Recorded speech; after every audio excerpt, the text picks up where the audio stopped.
This time on The Greats, the miracle of Helen Keller. Star journalist Barbara Walters. Computer whiz Bill Gates. And the suffragettes fight for democracy. But first, Elvis Presley, Part 2. In the late 60s, Elvis's film career was grinding to a halt with lackluster efforts like The Trouble with Girls and the non-singing Change of Habit. But privately, things couldn't have been better. On the 1st of May, 1967, he finally married Priscilla in Las Vegas. 9 months to the day later, their only child, Lisa Marie, was born. In December 1968, the world witnessed a lithe, leather-clad Elvis singing with a few musician friends, surrounded by an intimate gathering of fans in his TV comeback special. Elvis was relaxed, in wonderful form, and in one fell swoop, the world was reminded just why he was the king. The show was a huge success and became the highest-rating television special of the year. The next few years saw hit singles like In the Ghetto, Suspicious Minds, and The Wonder of You.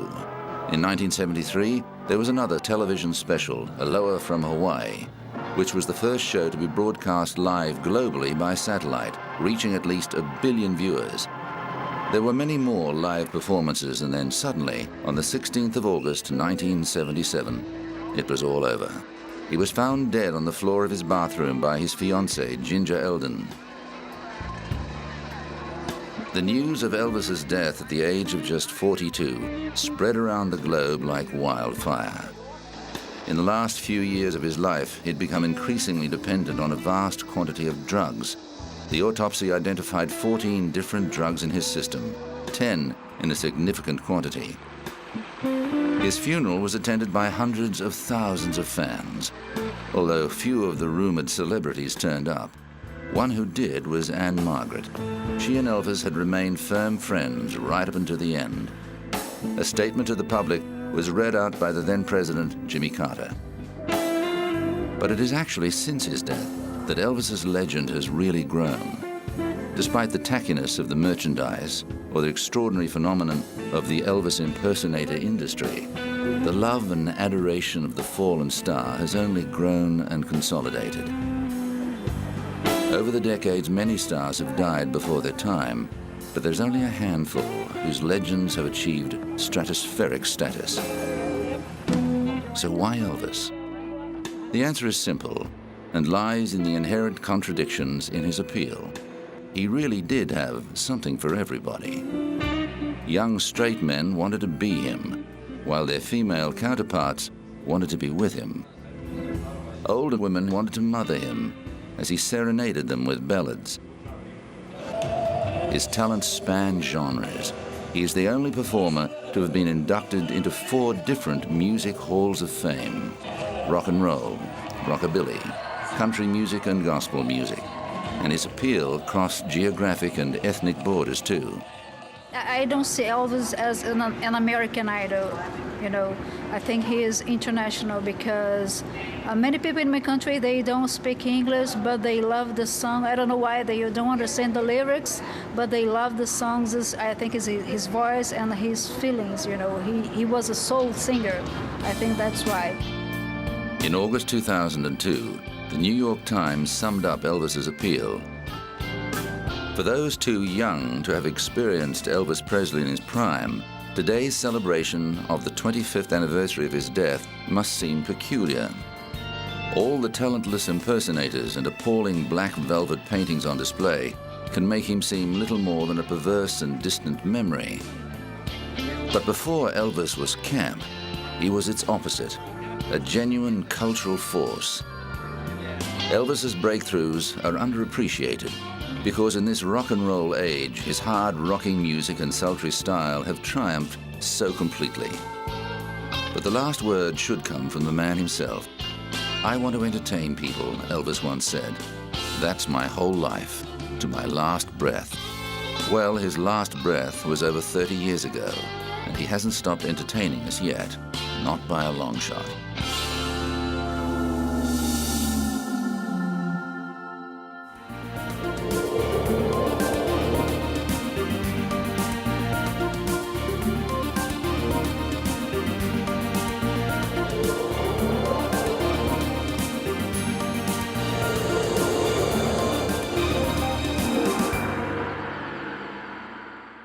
Helen Keller's life has been celebrated for the courage and optimism by which she lived, as much as for the work she did to improve the lives of the blind and the deafblind. Born in 1880 with full sight and hearing, Helen Adams Keller grew up in Tuscumbia, a small town in northwest Alabama. Tragedy struck in 1882 when she was just 19 months old and became seriously ill with brain fever, which left her blind and deaf. The next few years were very difficult for the family. Helen was a wild child, full of rage and frustration because of her inability to communicate. It wasn't until she was 7 that Helen would say her real life began. Anne Sullivan, a young teacher from the Perkins School for the Blind, was sent to teach Helen. Anne immediately started teaching her to fingerspell. She would spell out particular words into her hand, and although Helen could repeat these back, she didn't really understand what they meant. It wasn't until Anne had been teaching for a month that a miracle occurred. Anne led Helen to a water pump in the garden, and she placed Helen's hand into the water as it flowed. She spelt into the other hand. Then something clicked in Helen's mind. She understood that the letters in her hand were describing the cool, gushing water. Immediately, she asked what other things around her were called: the water pump, the ground, and the trees. From this moment on, Helen's life and world expanded because she could communicate. She learned Braille and could even type on a conventional typewriter. She learned to understand people by touching their lips and throats as they spoke. Helen was a highly intelligent young woman and became the first deaf-blind person to graduate college. Anne Sullivan remained her companion until Anne's death in 1936. After World War II, Helen and companion Polly Thompson spent years traveling and fundraising for the American Foundation for the Overseas Blind. Helen first visited the UK in 1931, where she met King George and Queen Mary at Buckingham Palace. She returned again after World War II. I'm happy to be back in London. I'm happy to be back in London. I have so many memories. Of which I have so many endearing memories. And I am affectionately associated. And with which I am affectionately associated. In my work for the blind. In my work for the blind. Helen's experiences as a frustrated child made her especially eager to help deaf-blind children around the world. Helen and Polly visited 39 countries where Helen met with heads of institutions and delivered lectures. She was greeted by throngs of children, and Helen gave inspiration and hope to the blind and deaf-blind in these places. From her Radcliffe days onward, Helen began a writing career and worked tirelessly to improve conditions for the blind and deaf-blind. She published 12 books and wrote numerous articles on blindness, deafness, social issues, and women's rights. She was friendly with notable figures such as Alexander Graham Bell, Mark Twain, and Charlie Chaplin, and met with many famous personalities of the day, including Winston Churchill, India's Premier Nehru, and every American president from Grover Cleveland to John F. Kennedy. The last president Helen met was Lyndon Johnson, who honored her life and work in 1964 by conferring upon her the nation's highest civilian recognition, the Presidential Medal of Freedom. Helen Keller lived a productive and full life despite her disabilities. She died quietly at home in 1968, aged 87.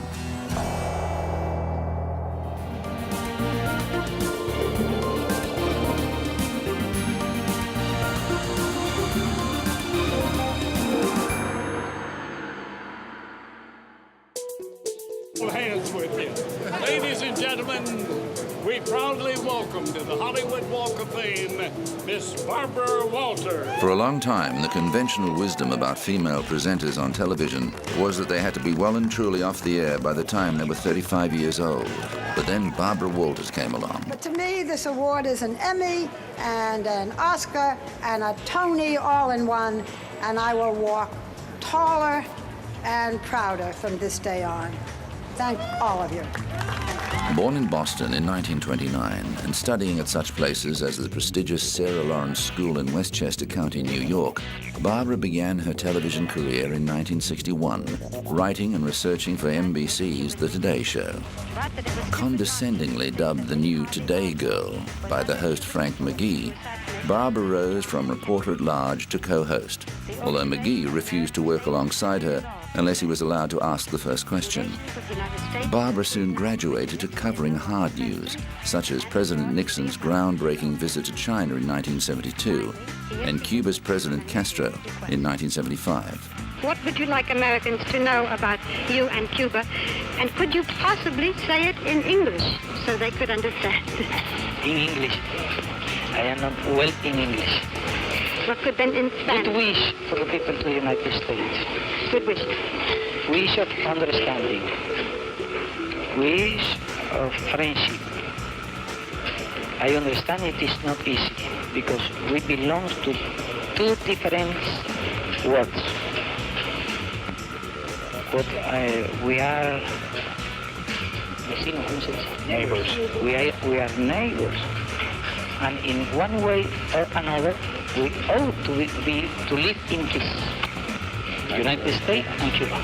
Thank you. In 1976, she scored her most notable first, co-anchoring the ABC Evening News with Harry Reasoner.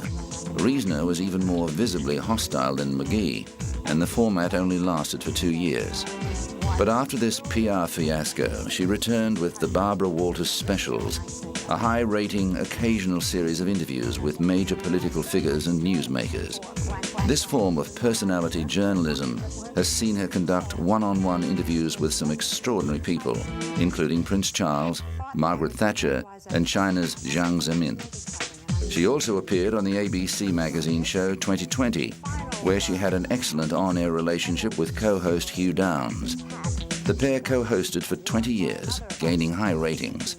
They also worked together for 5 years on The Today Show, in a relationship that was said to be based on mutual respect and professionalism. But in recent years, Barbara has become best known for her solo interviews. Apart from political figures, she has talked to celebrities and faces of the zeitgeist, people like Elton John and Michael Jackson. In March 1999, she interviewed the woman at the center of one of President Bill Clinton's greatest scandals, Monica Lewinsky. Walters is one of those rare creatures, a journalist who has become almost as famous as the people she interviews. Over the years, this and the extent of her achievements furthering the cause of women in television news and journalism have been recognized and rewarded on many occasions. She has won both Daytime and Primetime Emmy Awards, a Woman in Film Lucy Award, and an Excellence in Media Award from the Gay and Lesbian Alliance Against Defamation. To cap it all, in June 2007, she was given her own star on the Hollywood Walk of Fame. Well, it's very exciting and thrilling and kind of crazy. I mean, to be a star, you know, when you're in the news department, you're not considered a star. You're considered a very serious journalist. At least you hope you are. So, I mean, this is my claim to immortality. What fun! What an honor!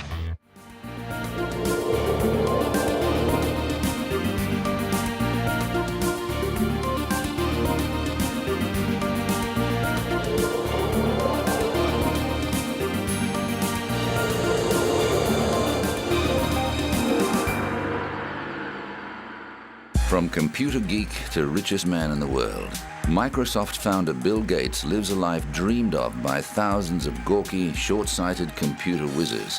Gates made his first $20,000 as a 14-year-old through a venture that provided computerized traffic data. He set up Microsoft in 1975 while still in college, and within 10 years, the company's MS-DOS operating system dominated the personal computer market. Well, the computer before the PC came along was a very different device. It was a device of large organizations. This idea that it could empower individuals was a dream that several companies had, and actually made that dream come true. Microsoft was initially teamed only with IBM's personal computer. The company kept MS-DOS copyright because Gates had a hunch that PC clones would enter the market in huge numbers. He was right, and most adopted MS-DOS as their operating system. In 1985, the company released Windows, a graphical extension of DOS. 3 years later, Microsoft Office hit the market and became the dominant suite of computer applications for PC users. You'll be able to get it. As CEO, Gates had prime responsibility for product strategy and demonstrated an unparalleled vision for software development. Internet Explorer launched Microsoft into an even higher stratosphere, and the browser is still the world's most popular. But with success came the critics. Microsoft products were attacked for their perceived bugginess, security flaws, and the legendary blue screen of death that appeared whenever Windows crashed. Let's plug it in. It's going to say, hey, I see you've plugged in a new device, and it's going to load in the appropriate drivers. You'll notice that this scanner build, whoa.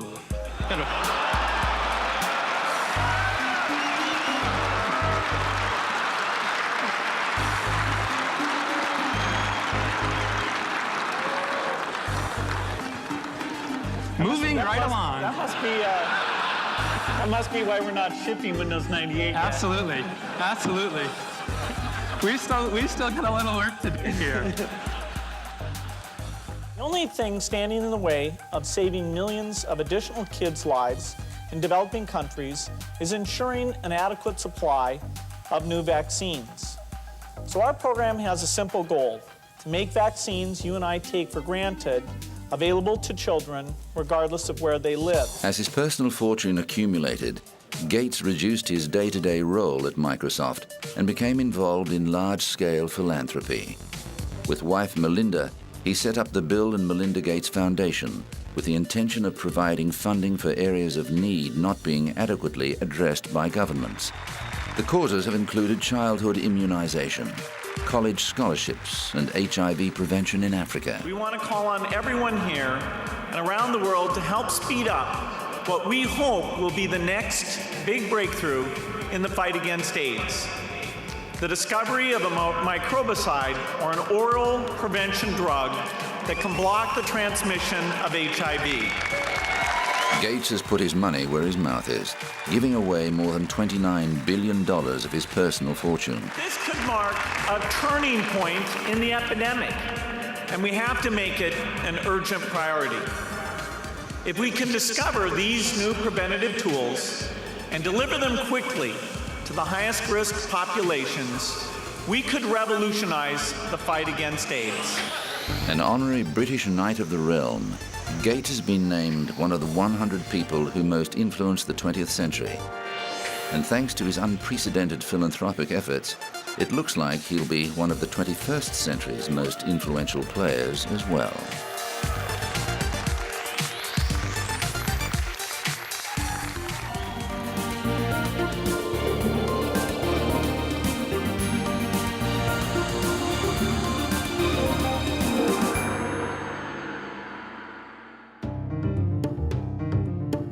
In the early years of the 20th century, British women who agitated for voting rights were depicted as figures of fun in newspapers and magazines. The suffragettes, as they came to be known, were dismissed as unfeminine zealots, defying their God-given roles as mothers and daughters. Frustrated with their lack of progress, as both New Zealand and Australian women could vote, the suffragettes embarked on a militant campaign in 1905 to focus public attention on their cause.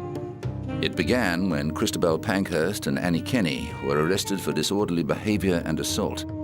The pair disrupted a Liberal Party meeting to demand women's suffrage and went to jail rather than pay the fine.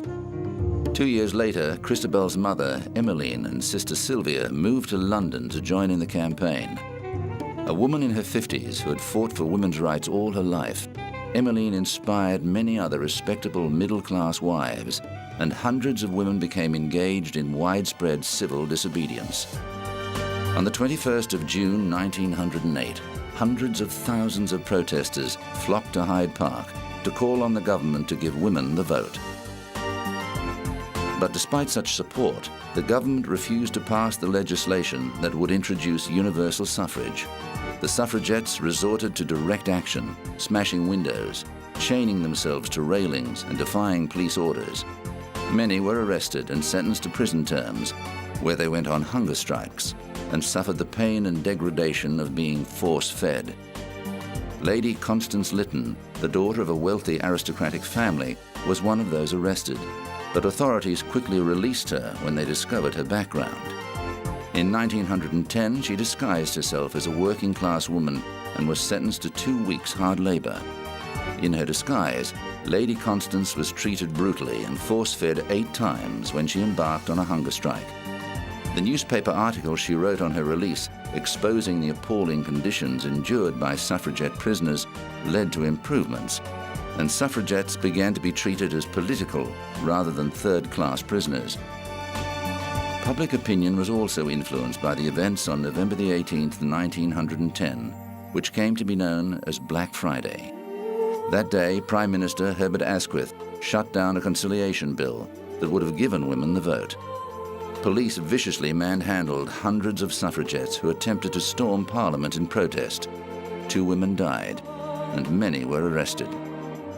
However, some of the suffragettes' militant actions alienated the public. Thousands of pieces of mail were destroyed when suffragettes poured acid, lampblack and tar into postboxes around Britain. Communications were disrupted when they cut telegraph and telephone lines between London and Glasgow. And Emily Davison and 5 accomplices bombed a partially completed house being built for politician David Lloyd George. But Davison's unorthodox approach had tragic consequences at the 1913 Epsom Derby, when she attempted to put a suffragette flag on the King's horse during the race. She was knocked down and died of her injuries a few days later. Davison's death intensified the suffragettes' struggle, and an orgy of vandalism known as the Holy War was inflicted on sports grounds, churches, a castle, and a railway station. The National and Tate Galleries and the Wallace Collection were forced to close after women deliberately damaged 5 paintings. The British Museum would only admit women if they carried a letter from someone willing to be responsible for their behavior. When the First World War broke out in 1914, most suffragettes suspended their activities to concentrate on the war effort.